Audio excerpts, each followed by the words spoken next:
Ketemu lagi dalam Ayo Sekolah Terus. Di episode sebelumnya saya singgung bagaimana tips dan trik memilih beasiswa. Dan salah satu tips yang saya sampaikan adalah pilihlah beasiswa yang sesuai dengan negara tujuan studi. Kali ini ada tips dan trik teman-teman untuk memilih negara tujuan studi yang paling oke. Kak Billy, kemana sih kalau saya pengen kuliah lagi? Milih negara apa sih? Ini adalah arahan atau tips dan trik dari saya buat teman-teman untuk memilih negara tujuan studi. Satu, lihatlah negara yang dapat memberikan aspek lengkap multidimensi terhadap bidang ilmu yang teman-teman mau tekuni. Kalau teman-teman ingin belajar tentang budaya, misalnya bisa memilih Prancis. Kalau teman-teman ingin belajar tentang hubungan internasional, bisa ke Australia, karena Australia itu pusat penelitian hubungan internasional dan Asia Pasifiknya sangat kuat. Kalau teman-teman mempelajari sastra Mandarin, ya tentu saja ke Cina untuk mempelajari. Jadi sesuaikan negara tujuan studi dengan bidang ilmu yang teman-teman mau pelajari.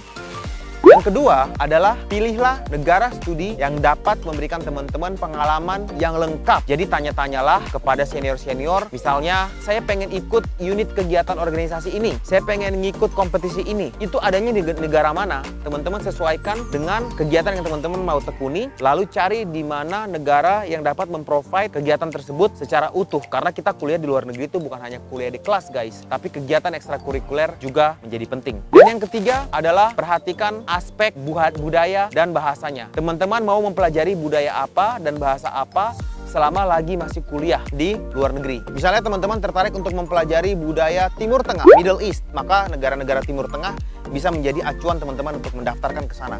Apabila teman-teman ingin mempelajari tentang sejarah dan budaya Inggris dan kerajaannya, daftarlah ke Inggris. Itu yang paling penting. Yang keempat adalah, ini berlaku untuk teman-teman yang mau mengambil Master by Research atau PhD atau doktor.